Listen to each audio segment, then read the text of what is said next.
Yo, what's up? This is Splendid Radio on Farside TV with a very special guest.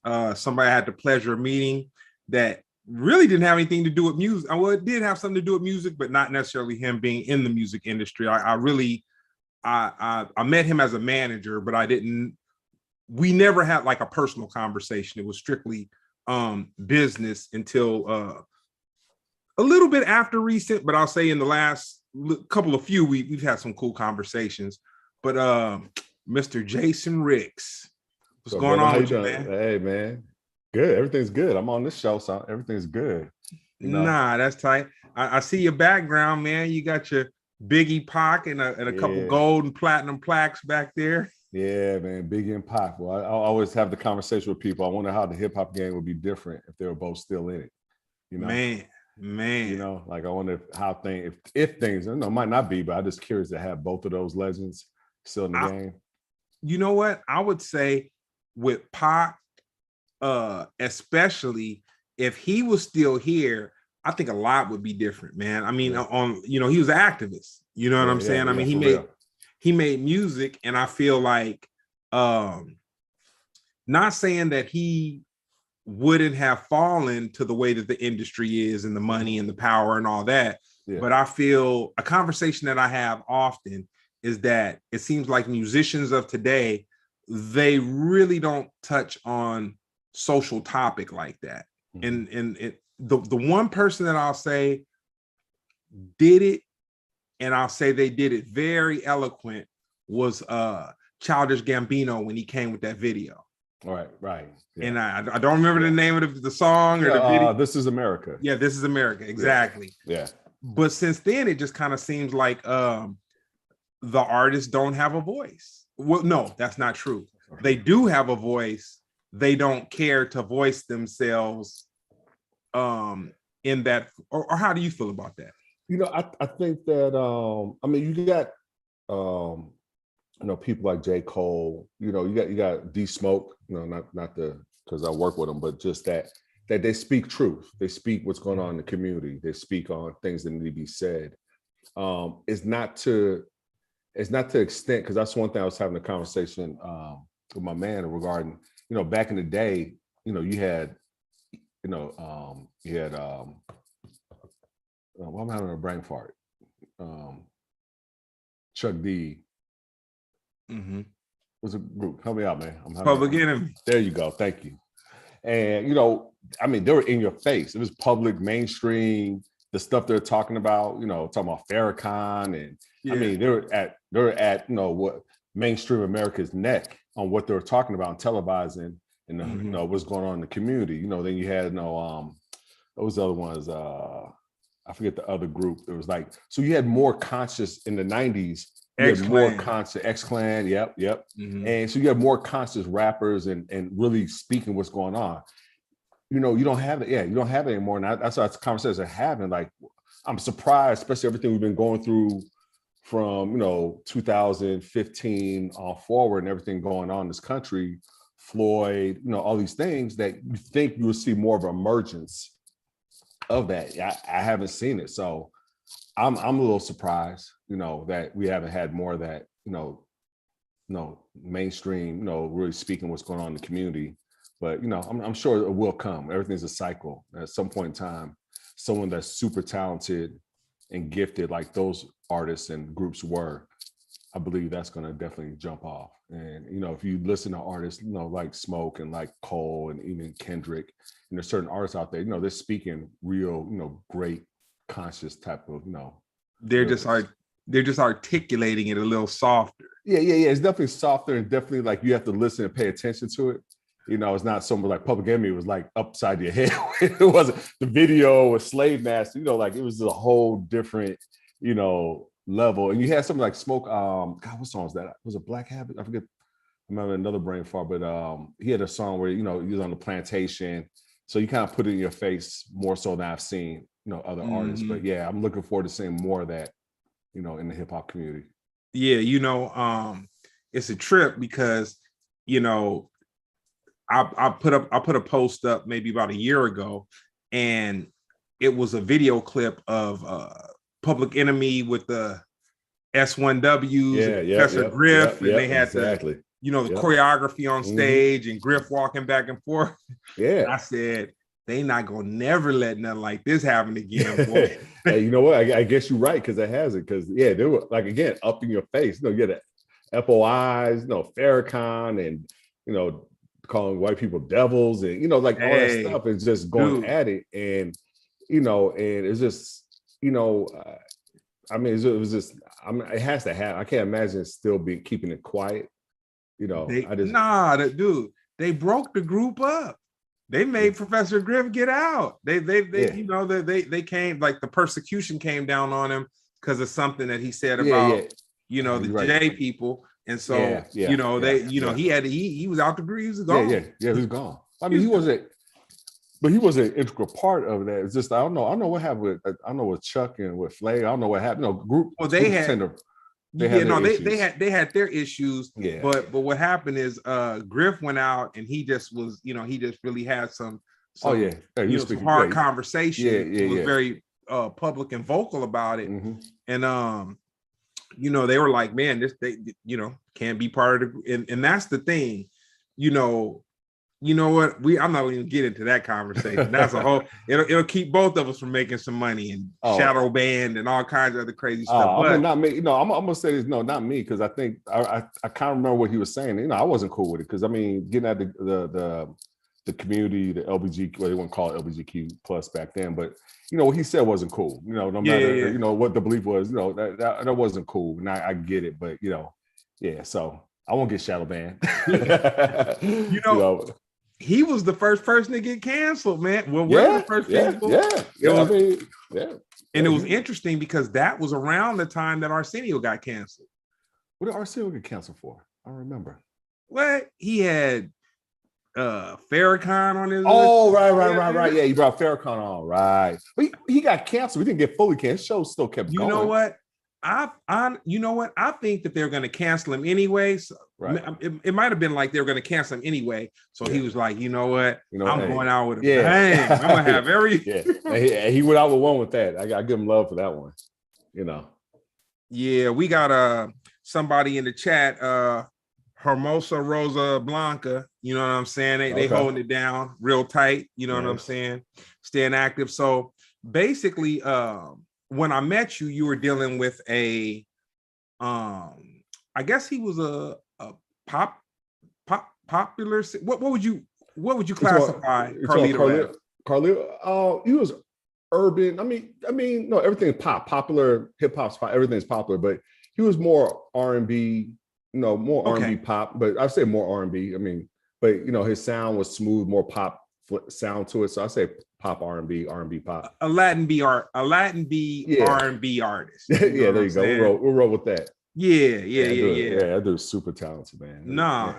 No, definitely. And back then, it was interesting to me because it was like, for him to be an independent artist at the time, he was really, you know what I'm saying? He was like really on it. But what I did see was that he had the dual, it seems like he had a duality to him, where he loved the music, but then he loved the acting and that part too. And then I guess it came to a crossroad, and then, like you said, like, man, he had to make a choice. Or he made a choice. He made a choice. I mean, that the one thing I'll say about Carlito, him, another artist worked with, Sizzy Rocket, is that their work ethic is phenomenal. Like, you get a lot of artists that I've come across that they want you to do everything for them. They just feel like, well, I'm the artist, you do everything for me and tell me what to do. And what I tell people I work with is that, one, this is your dream. This is your dream. And I can't work harder for your dream than you're gonna work harder for it. It doesn't make any sense. You know what I'm saying? Like that makes no sense whatsoever. So if I got to work harder than for your dream, then obviously we can't be in business together, because I'm working hard for my dream. So I can't work hard for all the dreams. You know what I'm saying? So those two right there, you have to work to keep up with them. Like you can't, if you slack, they're looking at you like, what you doing? Because they're pushing.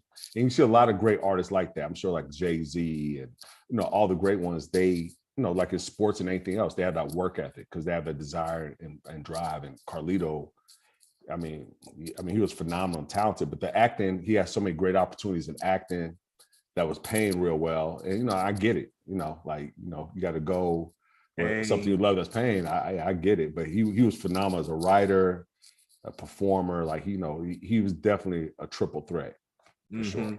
Yeah, for sure. Nah, that's dope. So tell me this, when was the first time you heard hip hop? Ooh, man. I think, what concert was it? It was Run DMC. I know that. Okay. It was Run DMC. And then what song really stood out to you? I'm trying to think. Man. I think it was Peter Piper Picked Peppers. Yeah, that was Peter Piper. Yeah, I think that's one. It's like I DJ'd a little bit, man. It was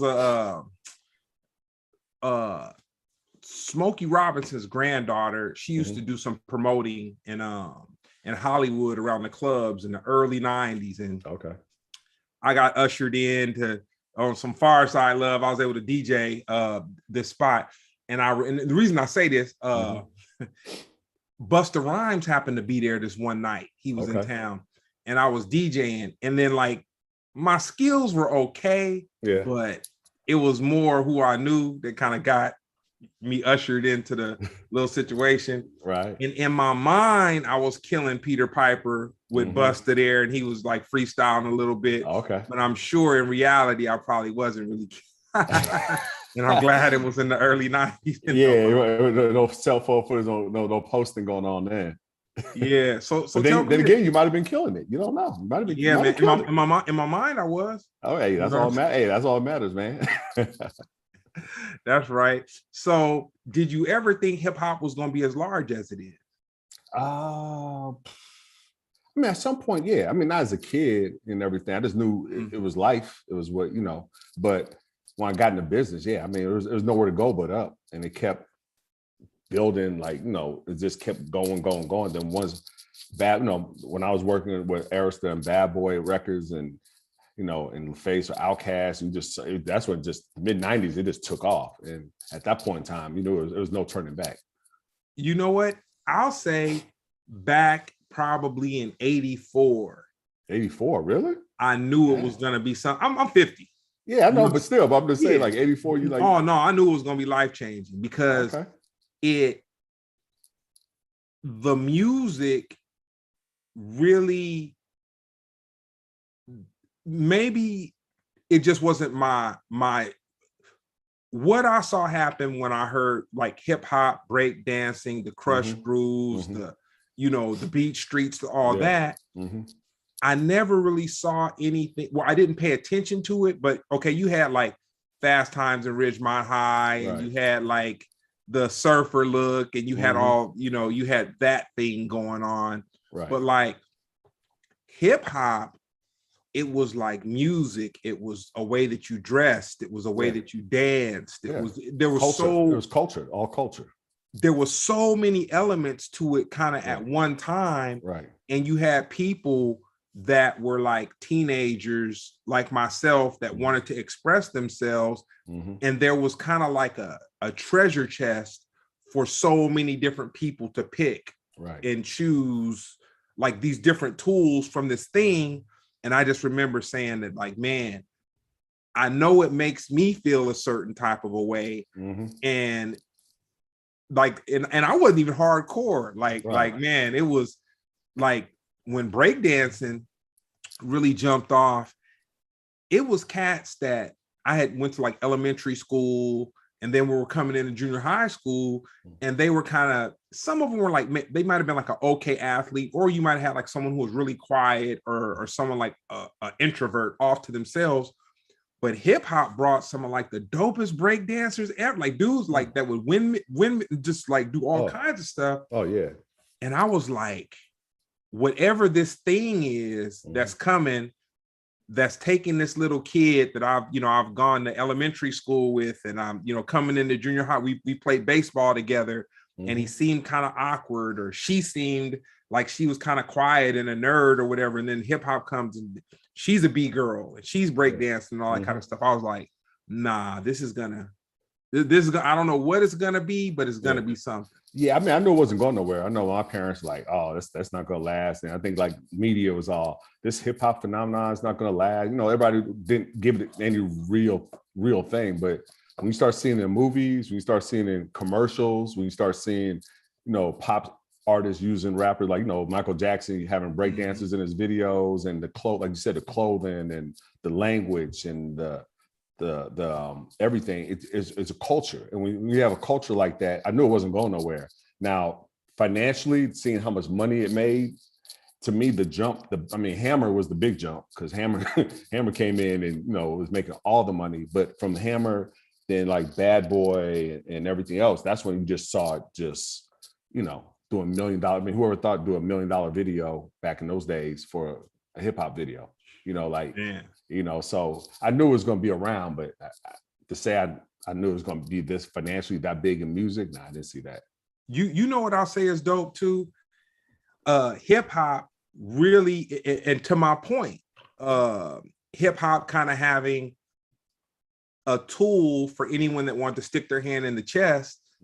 You had video directors that became movie directors. Oh, absolutely. You know what I'm saying? One of my boys, Darren Grant, you know, he doing all the hip hop videos back then, one of the hip hop directors, and, you know, directed Diary of a Mad Black Woman, you know. Okay. And, you know, and that was his biggest movie. And then, you know, all these TVs and movies he's been doing since then. So yeah, I mean, you know, yeah, it's amazing, from choreographers to directors to different people, even executives. You know, you look at you know, it's a lot of people built and grown from hip hop, you know, and changed this industry. Yeah, you know. So what city did you grow up in? I grew up in San Francisco, Bay, the Bay Area. Bay strength on them, huh? Absolutely, Bay all day. Bay all day. So how did you end up in LA? Man. Well, first I played college basketball at UC Riverside. So that's my first time like Southern California. Went back up to the Bay, and it's funny. I guess this kind of leads into how I got in this music business. But so I'm back up, finish up school, get my degree. And one of my best friend, Barry, he was a DJ at college, and he came up, and there's this music convention in San Francisco called the Gavin. He's like, yo, I'm coming to this music convention. Why don't you come through? I'm like, all right, cool, I'll come through.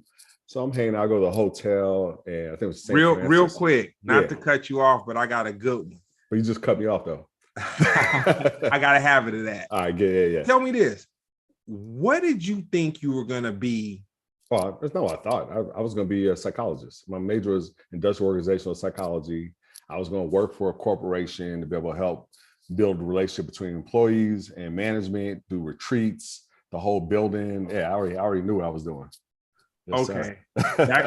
Back to the get. It all makes sense with what you do right now too. Right. It all makes sense. So you're back at the Gavin. Yeah. So, you know, hanging out, and I'm seeing all the, you know, artists I see on videos and stuff like, oh, that's LL. That's, you know, I'm kind of, you know, fanning out a little bit, going to meeting people. And the last night he had to break out and gave me his pass to go to this event. And it was Too Big MC performing. Remember him? Yep. Yeah. You know, I call him the Fat Hammer. And so I'm there, and I'm just talking bad, like, damn, I can't believe I got the Fat Hammer coming up. No, I wasn't sure, but and a dude tapped me on my shoulder, and I turn around, big old dude, beard, you know. He's like, yo, what do you think of Too Big? I'm like, he's whack and this, that, and that. He's like, well, you know, I promote his record. I'm like, oh shit. Can I curse on here? I want to curse and get you in trouble. Oh, you good. Yeah. And I thought I had a fight or something. And we started talking. He's like, you know, I'm in college. He's like, yo, I need somebody to work my records up in the Bay Area. You know, I'll give you 500 in a box of records. I'm like, you had me at 500.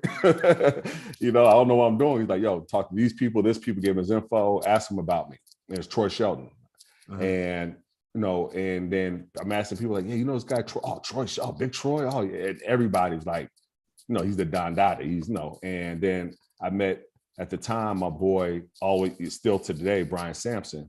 He was working at the Gavin. And me and him, I was working records for Troy. Then me and him came together and put together a street promotion company up there. And we had like every label, like we're working everybody's stuff. Tell me this. Did Troy do, did he promote songs too? Like, I mean, like, did he work the record companies And he worked at a record company. Yeah, he worked at labels, and he worked. Yeah, labels okay. Yeah, Big Troy, big. Yeah, you know Troy. I mean, yeah, I saw him on a plane. We were going to I forget what the one they had in New York. It was the one. It was like that, but it was one that they have in New York. Oh yeah. I know you're talking about. I can't think of the name, but I know exactly. Yeah. I know you're talking about. So I met him and Troy, Philly guy, and we started building. We were working every single record. So I started, we were doing great, and we had the whole Bay on lockdown. And then I got a call from a man, Fave Duvernay, and he was at Loud Records, which was one of our clients. Like, yo, I'm getting ready to go over to Interscope, and we want you to take my spot. He was head of promotions at Loud, and so that's how man brought me down to LA. It's interesting. I was just having a conversation last weekend, and I was trying to explain to somebody how, back in the early 90s, a person's shelf life as the music industry coming down to an urban level, kind of having, man, a person's shelf life at a company might be 6 months, 4 months. Like, people would go from company to company. Like, you would. Oh yeah, I was at a company a lot of times. It was a point I wasn't staying at a company longer than a year. Like, I was at Loud for 8 months until Capitol came knocking, and I was at Capitol about 8 months of Virgin. Because actually with Capitol, they blew out the black music department. And Gene Riggins hired me over there, and I wasn't planning to leave Loud. Malik Levy? Malik? Yeah. Yeah, so Malik hit me up. He was leaving Capitol. I forgot where he was going. He's like, yo, I'm leaving. I put your name down for an interview. I'm like, yo, I'm not going to Capitol. What they had, Young MC? And I'm like, nah, man. It's like, well, I'll put your name down. You can go, and if you want, not. And Troy always said, always take a meeting. Like, because you never know where it's going to go to. It's like, all right. And I sat down with her, and she was like, my goal is to make, young Black people successful in this business. I was like, I'm in. She had me right there.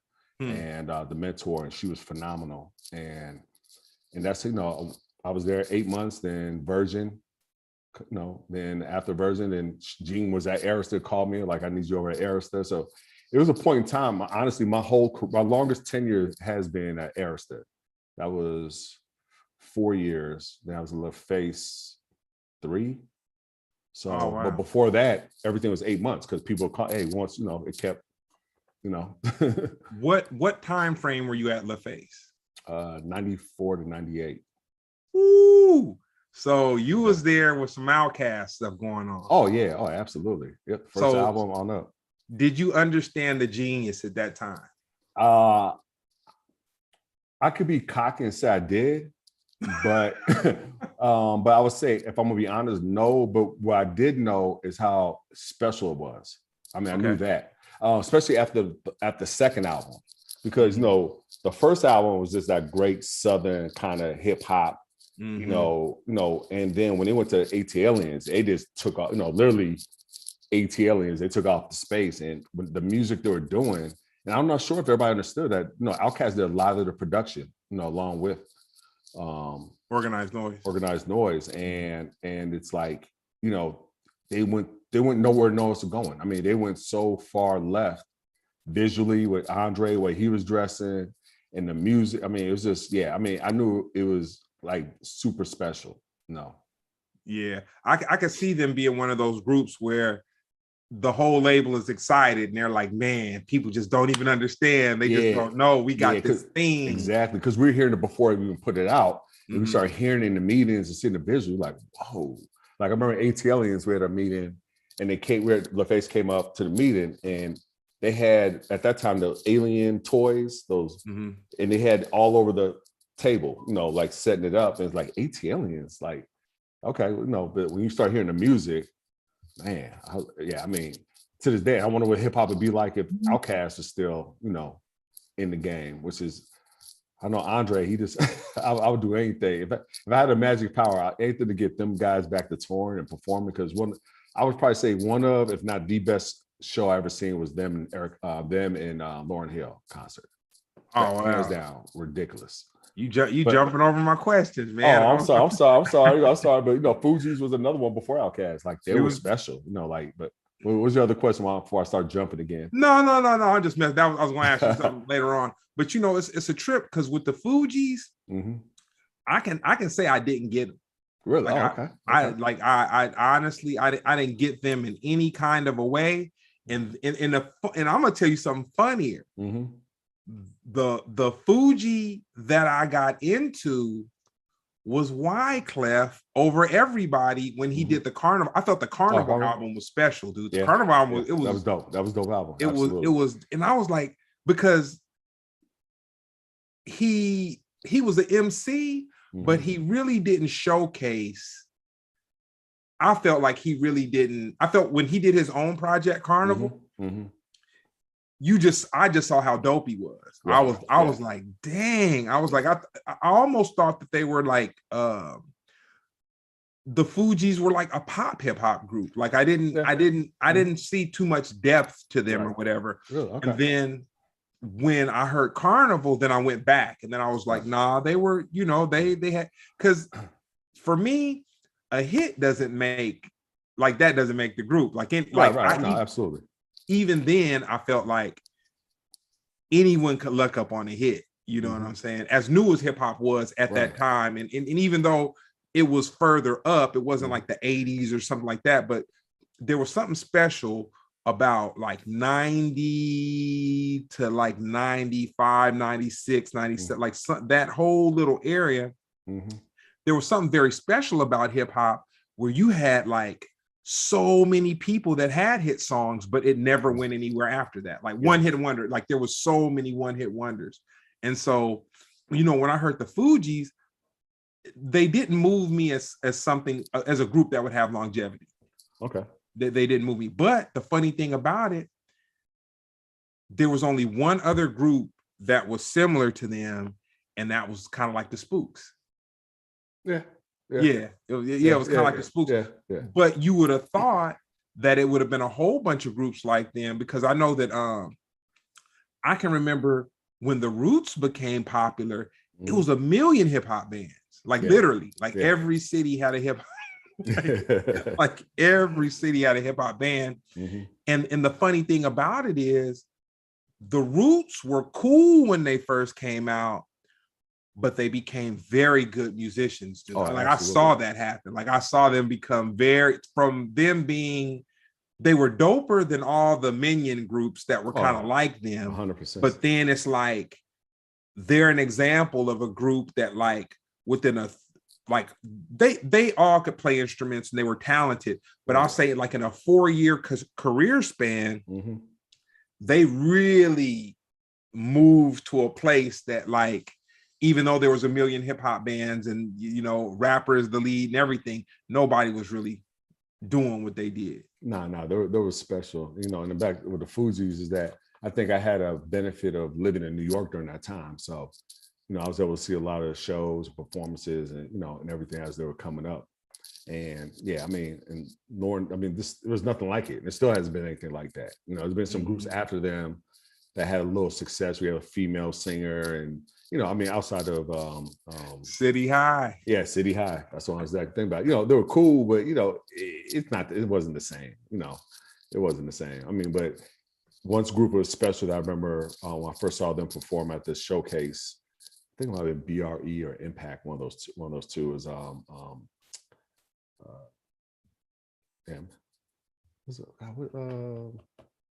Fergie, Black Eyed Peas. And that was before Fergie was in the group. They had another girl that was dope. She was phenomenal.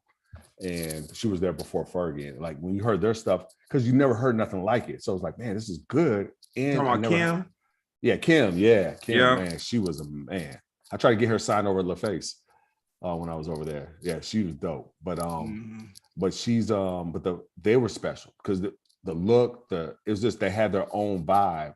That, you know, to me, that stands out, especially if you have your own vibe. A lot of groups have their own vibe and they're terrible. But when you have your own vibe and you're good, that's when you sit there and kind of raise your eyebrow like, wait a minute, you know, something might be going on here. So tell me this, how long did you work in the music business before you understood publishing? 1,000 years.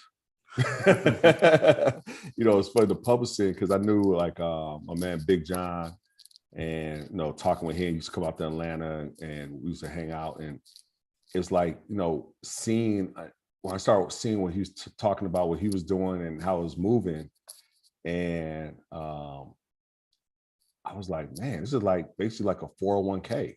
Like you put music out, and you're a songwriter and producer.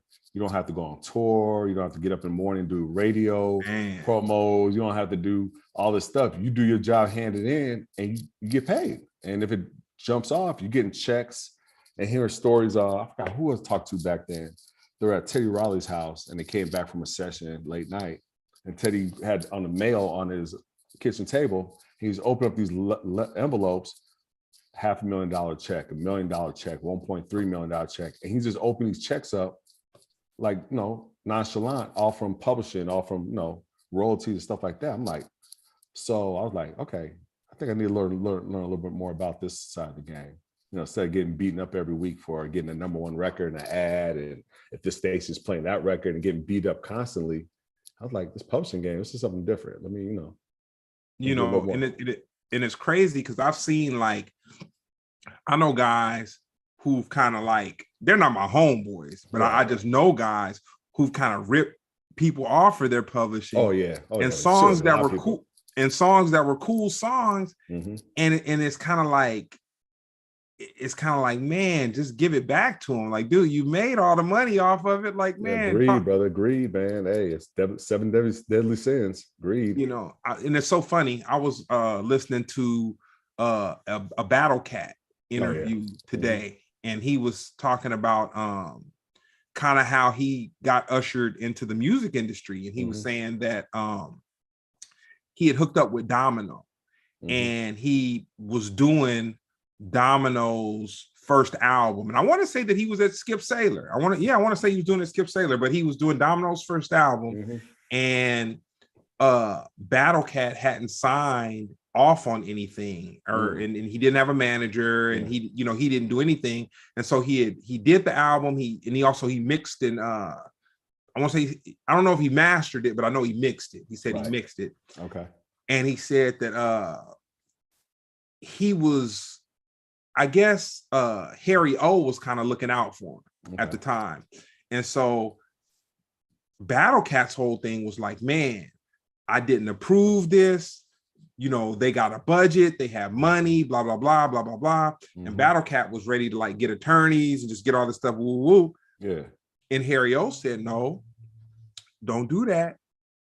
Let the record blow up. Yep. Exactly. Let the record come out. Yep. Let it blow up. Yep. Right now, you don't have, no like, they could shelf the album, and no one would ever know that you had anything to do with it. But let the album come out. Let it blow up a little bit, and then when it blows up, then you come with your situation. Absolutely. And he said he ended up getting paid. You know what I'm saying? Yeah, he did. Yeah, after the fact. Yeah, that's smart. That's good. That's good advice. Because I tell there's another example.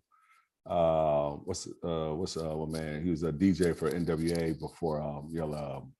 What's that man? He was before Yeller. He was one of the original NWAs, Arabian Prince. And we're playing golf, and that Supersonic is when Fergie came out that record. It had a Supersonic, sample, and they didn't clear it. And when they cleared it with Ruthless. And what he was telling me is that he owns that record, but he never did a publishing deal with Ruthless. But yet Ruthless claimed the record. So that's when he went, it blew up, and that's when he went to court and tried to, I was trying to actually get him a publishing deal for that over at Warren Chappell. And that's when the whole lawsuit and everything went down. But he did that, once it blew up, Yeah.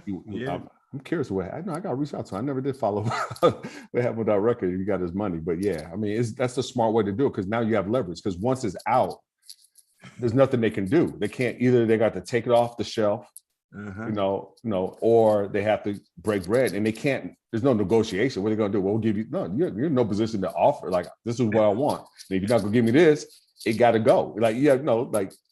So that's the best way to do it, because now they're exposed. And on the flip side of publishing, it's interesting because I know groups that have given up 100% of publishing to use a sample. That sample meant that much to them that they're like, you know what?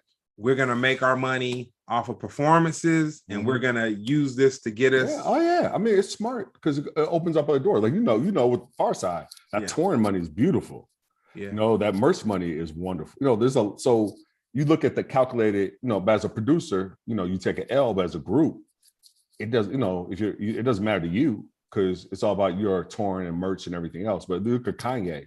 I mean, how much money he made people, all this. I mean, he's a sample king, and how much money he made people, it didn't keep him from becoming a billionaire. It worked for his benefit. So, you have to be calculated. Speaking on publishing, I think guys like Pharrell, guys like Timberland, I think those are guys that they really don't want people to know how much money they got unless they sold their publishing off and just did ridiculous deals or something like that.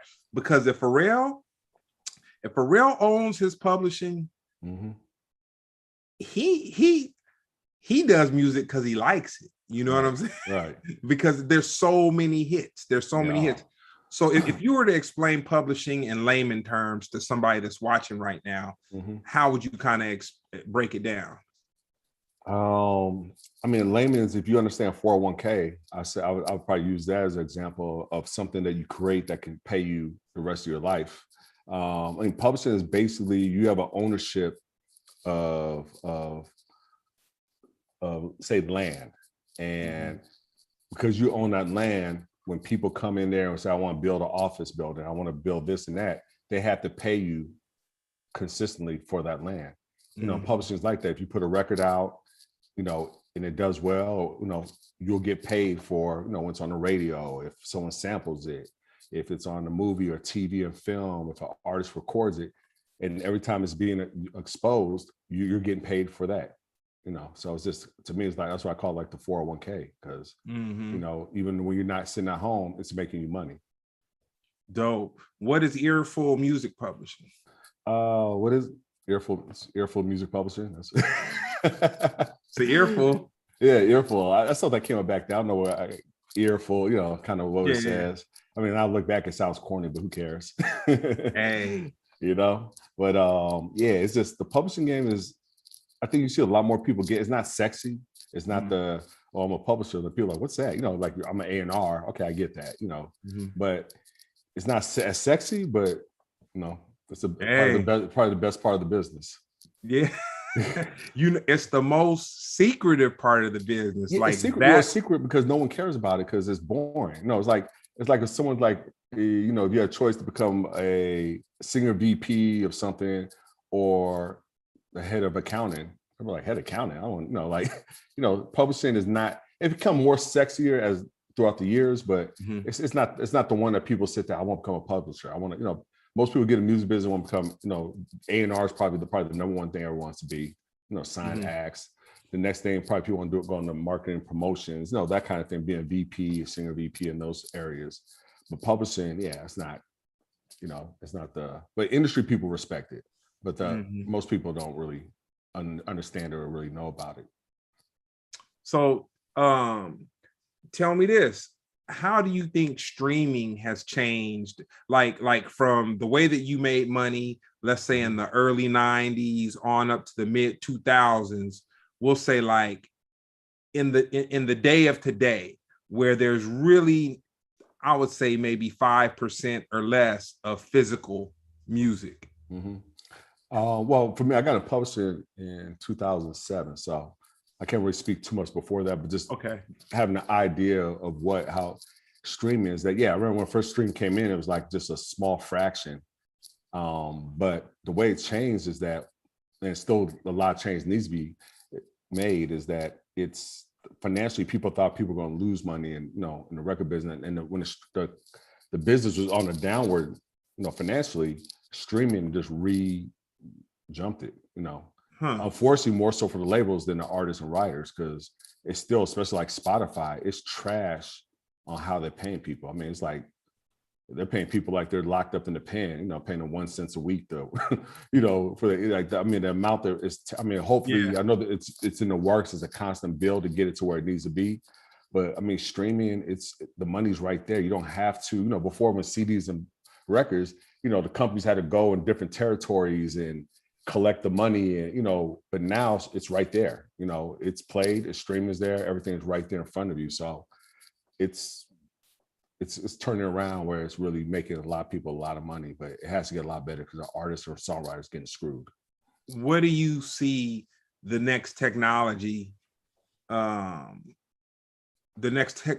coming dealing with the streaming? Do you think that there will be another company that will rise up and challenge a Spotify? Or, well, I'll say this: if I knew what the next technology is going to be, I'm not going to say it here. And that's a fact. Yeah, but is it? You know what? There's always opportunity for another company. It's hard to see it that Spotify and Apple Music and Tidal, you know, are so big. Like, I don't know how the only way I can see another company coming out them is that to pass those companies up would be if they have a whole lot of money behind them and they can pay the artists what they should pay, you know, what they should be getting paid. And I think you'll see artists jump ship. Like if a company comes in, like, look, if Spotify is paying you 0.000 whatever cent per, you know, play, we'll pay you 1 cent every time it's played. You know, like if someone comes in like that has the money and the support behind them and they're going to pay much better.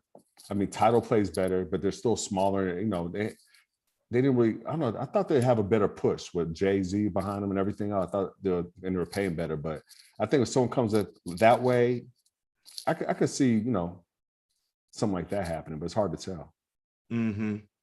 Yeah. So tell me this. I had a proud, you're not my homeboy, but I could call you my friend. Absolutely. But I had a proud friend moment when I was watching the interview and D-Smoke was like, oh man, and you know, Jason, man, he came and he told us and he just said, you know, he had to keep on trying. And you know, Jason Riggs, I got to give him you know what? It was his interview with Talib Kweli. Oh, okay. He did an interview with Talib Kweli and he shouted you out. And I was like, dang, I didn't know Jason was in the mix like that. You know what I'm saying? But it was like, you know, I wasn't supposed to know Jason. Like, man, he came to me with an artist and he was doing some merch and whatever. And we were having that conversation. Right. So how did you come to meet D-Smoke? Oh, man. So, my man Arion hit me up and he was like, yo, I want you to come over and listen to this rapper I'm working with. I'm like, cool. So I go over there, he's playing the songs and this one song came on, this dude singing the hook.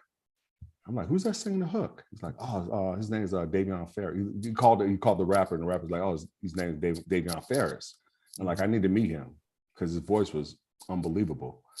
So I go meet with Davion. It was Davion, I believe Tiffany, his cousin, Tiffany Goucher. And I think there was someone else that might have just been them. And the other brother, Daniel, which is D-Smoke, he was finishing up UCLA and his major was Spanish and he was in Costa Rica for the class was in Costa Rica. So he wasn't there. And that's when we started chopping it up and everything. And then he got back in town and went to the house in Inglewood, Park Circle. And they, you know, in LA, they got the garages and, driveway, the garage in the back behind the house. And they had their studio set up. And you go in there and had a couch, table, drum set, keyboards, bass, all this. And they start playing and stuff like that. I'm sitting here looking like I'm in Inglewood, like in the heart of Inglewood. And I'm seeing these young kids like perform and sing. And then they start playing me music. I'm sitting here like, is this my head? I'm like trying to put it all together. I'm like, and the songs were incredible. I'm like sitting here like, and then like, oh, we've been in the studio with this person, that person, da, da, da. I'm like, how are you with all these people and no one sat there and like seeing what I'm seeing or hearing what I'm hearing? I was just like blown away. And that's how we met that way. But it was, yeah. Wow. I still to this day, I don't believe it. Still like even this day, I'm sitting here like, you gotta be kidding me. So I got lucky. So has faith played a role in your decision making? Faith plays a role in everything. Sometimes even when I don't know it, when I don't even recognize, unconsciously, but faith, everything, faith is everything. Yeah. I believe it too. I tell people you can want something as bad as you want it, but if it's not your time, it's not going to be your time. You can put all the resources behind it. You can put all the you know, you can wake up early in the morning, go to sleep late at night, every single thing, but it, you know, it's going to happen. What is meant to happen for you will happen for you when it's supposed to happen. Yeah, absolutely. Especially if you're putting the work in, like all those things you're saying, you still got to put that work in, but you have to have the patience and the mindset of like, as long as I work hard and stay consistent and be truthful to who I am as a person and being good to people and being a good human being and not, you know, as you know, in this industry, a lot of people are always trying to come up and get over and screw you over and all that. You know, that's a constant.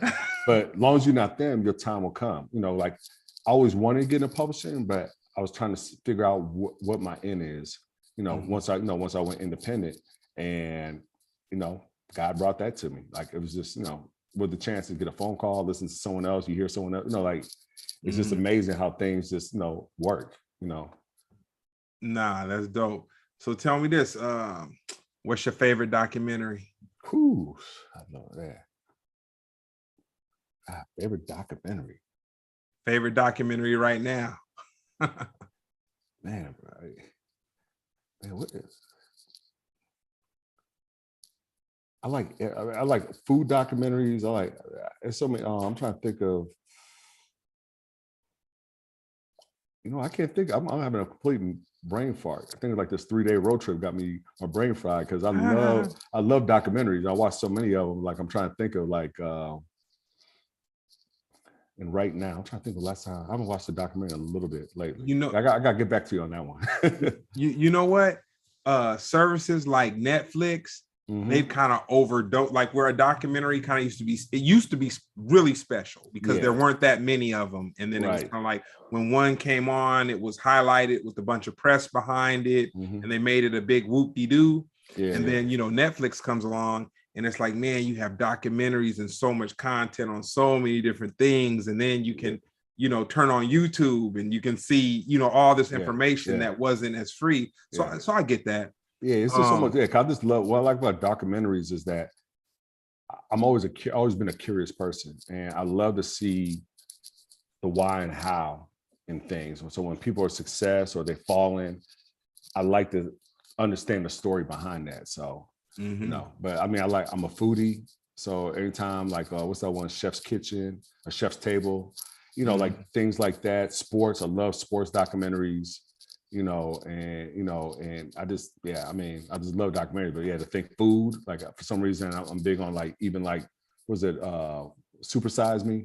Like things like that, you know, like, or like, what's that vegan one that is a little controversial, people being vegan, but I can watch documentaries all day. Dope. So who would play you in a biopic? The Rock. Cool. And what's the best advice anyone's ever given you?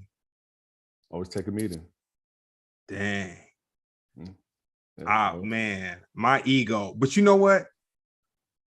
I've been a lot different since COVID. And maybe a little bit or a year or two before COVID, but I was quick to just, if I wasn't feeling some or just whatever, like I'm just like, no, but that's a good one though. I'm going to incorporate that into the mix. Yeah, because you just never know. Like I get it, you know, like, so, you know, sometimes like, but you never know where the blessings come, you know? Yeah. And, you know, I mean, you are potentially sacrificing time, which is something we can never get back. And you do have a lot of, time vultures out there. That's all they want to do is steal your time. But that was probably the best advice. Because, you know, if I didn't have that advice, I don't know where I'd be, you know, because, you know, life is one decision can change the trajectory on where you go. You know, if you go right, you go left, if you know, anything. So I'll probably say that's probably the best advice. Okay, cool. What's been your most legendary moment? I don't know if I had one. Stop it. Because we haven't even talked about the pop artists that you've dealt with. We've just touched on hip hop. I would say personally that if I had something that was creative and that from here, it came from here and out, is when I first got the Arista, that was when Biggie's album was dropping, the singles out, Juicy. And I wanted to break Biggie on the West Coast. And so I set up a whole tour, but then, you know, back in those days, the whole mixtapes and having DJs on mixtapes was a big thing. And I thought of the idea of doing a mixtape for Biggie's album. And in between the mixtapes, I had the idea of, remember Ice Cube jacking for beats? Mm-hmm. I had an idea of Biggie doing that over West Coast beats and him jacking West Coast beats. And in the mixtape, so I got my man DJ Jam, you know, he was Snoop Dizzy at the time. I told him an idea. Well, first I had an idea, so I went to Puff. And he's like, yo, it's a dope idea. I'm like, yeah, I'm gonna get with Jam. Like, no, you should get with one of our producers and have him do it. I'm like, all right. So I got my man in the studio, and he, you know, you have an East Coast dude try to like, so he tried it. I hit him like, bro, this ain't gonna work. Like, let me do what I do and come back. So I go to LA, me and Jam go at it, Jam in there, getting at it. And it was dope. Then we got like Craig Frazier on the, that was his partner on the radio.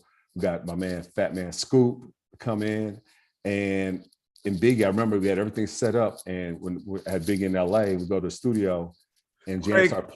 Craig Frazier from Straight from the Lip. Yeah, you know Craig. Okay, yeah, he's from San Diego. Okay, go ahead. All right.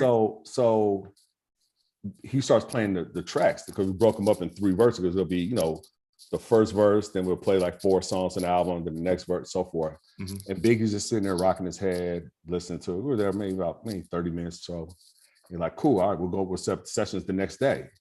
So as soon as we leave the studio, we get in the car, Biggie's in the car, he's just rocking his head. He's like, real niggas do real things. The hook was just, he kept repeating that. We get to the studio, he's like, yo, just play the track. He's in the booth, his track. Oh, let's go. And he just knocks the lyric out. Listen to the track again, no writing, none of that stuff. Just goes in, boom, and knocks it out. And we put the whole thing together.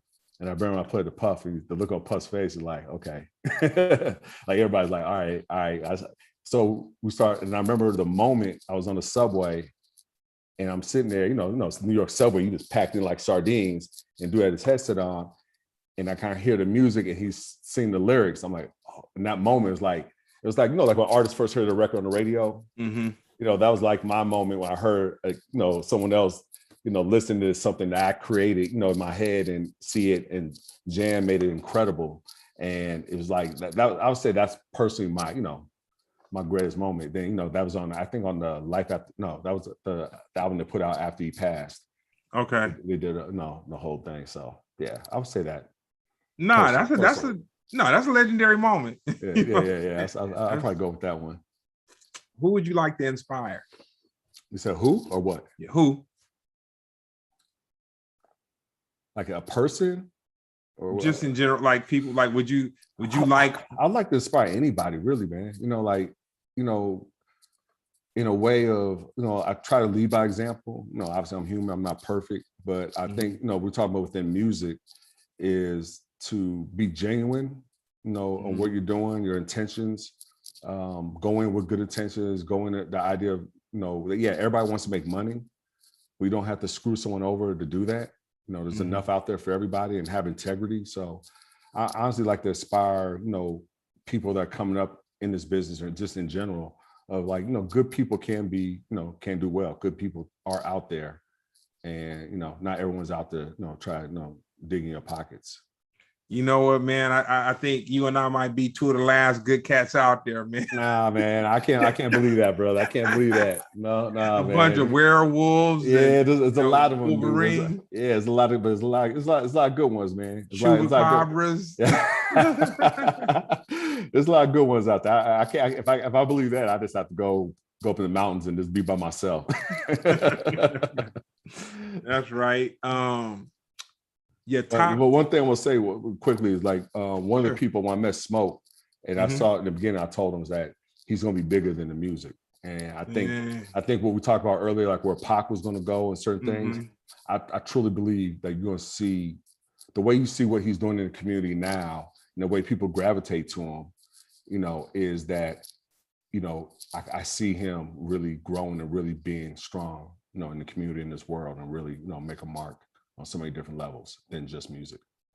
You know, when I first heard, I can't remember how I was introduced to D Smoke, but I know I was like, the dude speaking Spanish, he's playing the piano. It just like it was like, when does this guy stop? And it's kind of like we talk to Fugees and all this, like it's special. No one does that. There's no like, you know, hip hop. I mean, classically playing, not just like playing chords. He's playing Beethoven and Bach, and and then rapping and spitting, and then speaking in Spanish. Like that's one of the things that we talk about. Those special people that not that they're the only one, not the only one doing it, but they're doing it incredibly, and that's the key. Oh no, he was. I was sold. Yeah. I was sold. I saw. I don't know if it was a video or it was a documentary or what it was, but I remember within one thing. I saw him rapping, I saw him playing the piano, and I saw him speaking Spanish. And I was like, you're not talking about the show, right? No, it wasn't a show. It was it was but it's probably one of those interviews, because they've done like different things where he's at home and doing documentary. Exactly. Yeah. And then I saw somebody big brought him out on stage. I can't remember. Alicia Keys. Is it Alicia Keys? It might have been, man. It was I did not expect him to be on the stage with him, and he was hanging like he was out there, and I was like, this kid is talented, man. No, he's phenomenal, and like one thing, him and Pharoah Monster is going to do a record together and working on that and bring that hip hop in. And one of my goals, I haven't told Smoke this, but I did talk to producer Chords Marlon with the glasses. He did on his new album. He did Good Thing, and he did Say Go, which is Smoke's single out now. And I was telling him I love to have Smoke and J. Cole do a record together. That'd be dope. Then have them play one-on-one and see who wins. Yeah, so Smoke and ball too? I don't know, but he can box. He got hands. He can box. He actually bought a gym in Inglewood. They're revamping. He bought a boxing. He's really into boxing. He's big time into boxing. Oh wow! So he got hands.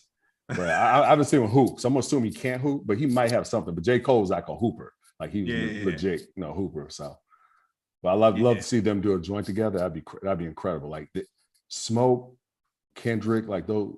He's at that level. I love to see those guys do something together and do something special. The album would be phenomenal, like the three of them. Oh man, you putting it in the universe. Oh, I got to. That's the only way it happened, man. Three Kings, man. Put them out in the universe, bro. Hey, that's how you gotta do it. You did something that's gonna make the little podcast jump off, man. I'm gonna be able to say, so. And this is where it happened. Outside of Chords, Marlon. I mean, I haven't really brought it up till now, so yeah. So we'll see what happens. So I get a phone call from like, wait, what are you talking about? You putting that out there like that? But you got to put it on the universe, man, and let it work. I heard that. Your top 3 favorite musicians. Ooh, wow. When we say musicians, like actual like bass, guitar, like what are we talking about? Producers. It could be a musician, producer, rapper, whatever. Whew, I'll go producers. Musicians, I gotta hit my man Barry. He's a little more up on like actual musicians, but producers. I mean, you got to go with Quincy. I think he's the Don Dada. He's the, hip hop. I mean, Dre. You got Dre, and Dre and Timberland's tough because Timberland's still, it seems like every 5 years he comes with just something big, and he takes time off and comes with something big. But I would say Quincy, Dre. I have so many good ones. I don't know, a third one. If I go like R&B, you got Gamble and Huff. You got so many. I would say Babyface. I'll just throw out Babyface. I mean, there's so many. It's hard to. I think a lot of people. You just brought something to my attention, and a lot of people don't give Timberland his props. They'll say that he does dope songs. He's a dope producer. Right.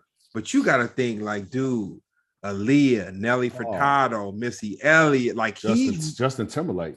I mean, when you think about producers, most producers have a shelf life. Yeah. So you look at like, say, Dre went from the 80s, NWA, Siri, all my business. You got Dre, 80s, NWA, 90s, Death Row, 2000, Eminem. So he had, like each decade, he had 3 decades. And you know, Timberland, you know, I think Timberland's like 3 decades of like being relevant and successful and, you know, blowing up. And to go back to him, we mentioned before about you know, producers don't want to know what people make, but it's like I remember this one publisher I talked to, and he did a deal with Timberland right before the Justin Timberlake was that one where he's in a suit, sex I know what you're talking about. Yeah, in sex, I don't know, whatever that, sex control, something control, whatever. Yeah. And the number he told me, the deal, I'm like, bro, are you serious? I mean, I know Timberland's high, but damn, like, hey, dude, that dude recouped after a year. Because he knew he had 2 albums with Justin coming. So he knew, like, he played it, and that dude in a year, like the amount was nuts, and he recouped in a year. I'm like, so yeah, Timberland, yeah, it's hard not to put Timberland in that conversation, you know, like him and Dre, to me, in hip hop are like, you know, I mean, as you know, you got like, you know, a lot of, as in successful mainstream, successful in hip hop. Yeah, I mean, you can't ignore those two. So if you could have your dream verses, dead or alive, who would be your dream verses? And the obvious, bro. These guys, like, could you imagine? Can you imagine when all this stuff went down and have those dudes, like, I mean, damn, I mean. Hey, man, and you know what? That's crazy, because it's like, you're in the industry, and then it's like, you know how special those two cats were, like, not, and a lot of times people are jaded when they're in the industry a little bit. They're just like, oh, it's just so much of this, and then, you know, and then you get to know some of the, because that was before your interactions with Biggie was before social media. So it was like, you know, now everything's kind of desensitized because it's just like sensory overload with knowing about, you know, all this. But for you to, that's a dope one, though. Yeah. I mean, I can't imagine a better one than that. You know, it's funny, you know, working with Biggie, and like me and Brian did Pac's first album release party in the Bay, and you know, of course, maybe the West Coast guy living in New York when the whole West Coast East Coast thing went down. You know, that's a whole nother, we can have another podcast about that conversation. But it's like, you know, but those two, because, you know, that would be phenomenal. And the one thing that's sad is that I really believe that if they're still alive, they would have got back together. Like, you know, because they had a bond, you know, they were friends before. And I believe once they got through all that, you know, dumbness, that I think they would have came back together, and, you know, because, you know, Death Row, I don't know, a lot of people know this, but Death Row and Bad Boy are supposed to do a Bad Boy Death Row album together. You want, my take on it is this: they were both going through the drama because they were like, once again, Biggie and Pac were the original trolls. They were the original, you know, that extra thing that gets people interested in music on top of whatever. I think there would have been enough money to pull those dudes. It would have been somebody that might look like me or you, or they might not look like me or you, that would have sat them cats down, and they would have been the dudes to really get that first huge deal to come together and do the tour and do the album. Like honestly, I don't think it would have needed that. They truly liked each other, and they didn't have the beef wasn't made from them. The beef didn't come between them. I believe it was outside sources, you know, around Pac that, you know, kind of created that beef. Because I mean, especially Big, like, honestly, being with Big, he didn't know where it was coming from. He truly was like, I have no idea what's going, like, he didn't understand, like, and I saw his face, like, there was real hurt in his face, like he didn't understand. And everybody was on him to do a comeback record when Pac did hit him up, and he refused to do it. Wow. Now, think about this: Big is a real dude. Like, he put in work. Like, he ain't no punt. Like, he, you know, and anybody else, if someone came out that, I mean, because Pac came hard. Like, you know, like, that's fighting, you know, like, that's, and he wouldn't do it. He just would, because he still had love for Pac. He didn't know where it's coming from. And he, you know, and he wouldn't do it. Like, everybody was on him. Man, you gotta come. He wouldn't do it. That's dope. That's dope. So tell me this: where were you at when you heard we had to be on lockdown for the whole COVID situation? I was in Palm Springs. I was out there with my people, and Leia Hayes folks, he's from Connecticut, and they come out and stay in Palm Springs for like 4 or 5 months during the winter. And that's when everything started coming up, the virus and all that stuff. And that that weekend, they announced the lockdown was happening next week. And I remember going like Trader Joe's and grocery store and people just buying up everything and and all that. So yeah, I was in Palm Springs. Where were you? Oh man, I was here, and I'm just going through my toilet paper reserve, man. You know what? I still have my. I think I got my 2 4-packs left, man. and I went to Costco, man. Like literally, I just started. Like I think it was stress shopping. You know what I'm saying? Because you're just like, man. But the funny thing about it, I should have been buying a whole lot of other stuff other than toilet paper, man. We could have figured that part out. Well, I get why people went crazy. I mean, because imagine not having toilet paper. That's a bad. I could do without some meat. There's certain things I could probably survive out, but no toilet paper. That's a little tough. But with me, what I did is I started, as I was going out getting other stuff. If I saw toilet paper, I'll grab some toilet paper. If I saw some hand sanitizer, like I was grabbing stuff as a go. So by the time when everything went down, I didn't have to be adding like a madman like these people and all this stuff. So fortunately, I was a little bit ahead of the game. But yeah, that's crazy. That's crazy. 2020, 2 years later, I still got toilet paper. Hey, me too. Me too. Me too. That's crazy. Just and the funny thing about it, I was in Syria and Lebanon like 2000, maybe 2006, 7, so maybe around 2006, 7, somewhere around there. And so on Friday was the Islamic day of prayer. So I wanted to kind of wander out and just see some stuff. This was in Syria. I went out before everything got crazy or whatever, but I had moved around and I kind of wanted to see what was going on. And it was fascinating to me because it was like literally like 1 million people moving through the city walking. Like it was just like it was I've never been in that. Whatever you think of a festival or whatever you think of a festival, or it's just the biggest sea of people that I've ever been in or seen or anything. So I had to use the restroom. And so I walked into the restroom and I went in a number 2. And so I was, did my little thing or whatever. And I looked around and I was like, oh man, it ain't no toilet paper. and I'm from America. I was born in America, been out of America a couple times, but I've never been, but they didn't have toilet paper in the restroom. What they had was like a porter that was in there. And it's so funny because he watched me, but I didn't watch him. And like kind of while I was freaking out. Wait, how do you watch you? Well, I started getting newspaper slid up underneath. But newspaper? Yeah. Oh, no way. Are you serious? Yeah. Where do you put the newspaper? You flush it? Oh, you drop it down the little thing. No, there was like it was like a hole, kind of like a whole thing. It was very, very beginning.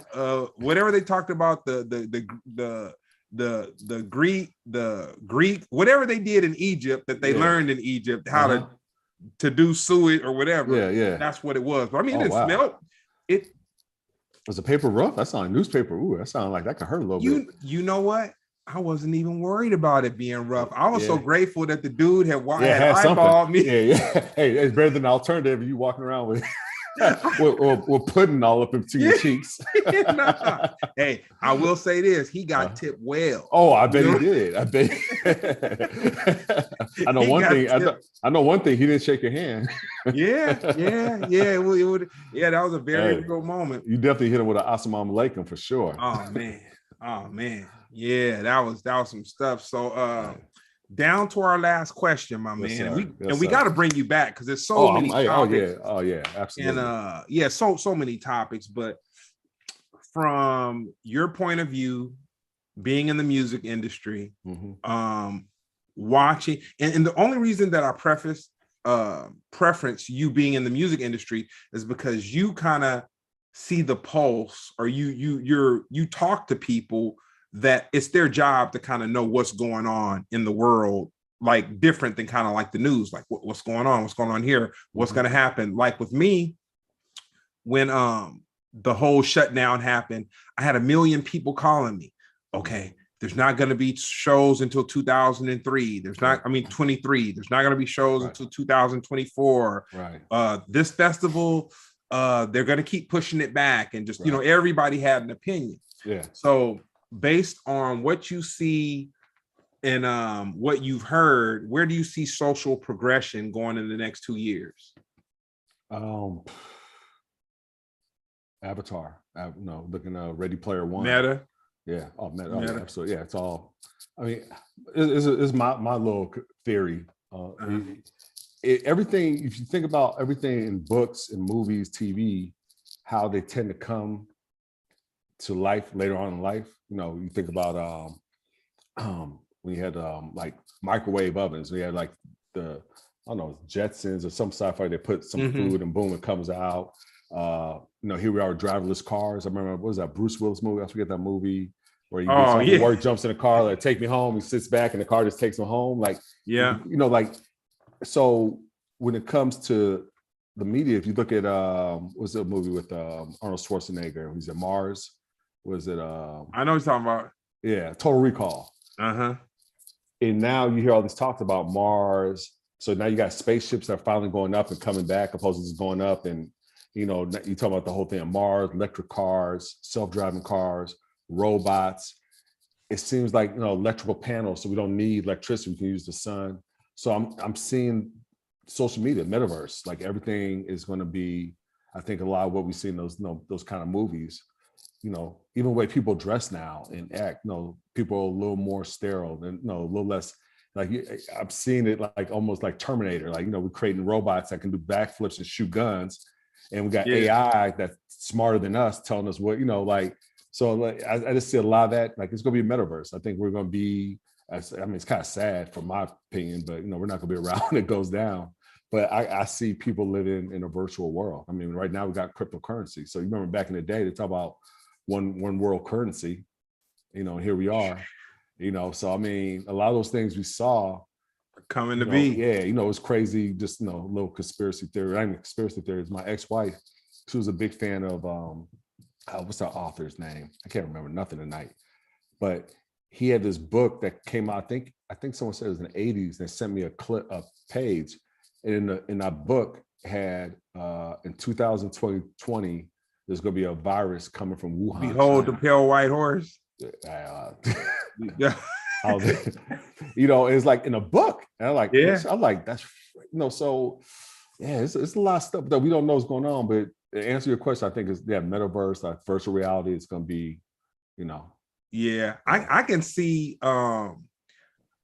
it won't happen in the next 2 years, but I can see like festivals like Coachella and all that. Oh, absolutely. Allowing you to have the experience from your living room and like really be, because I watched an interview and it had 2 Chainz on it. And he was explaining how he was introduced to the metaverse or whatever. And he said he went into the metaverse and he was like he had a conversation with himself and he and he sure?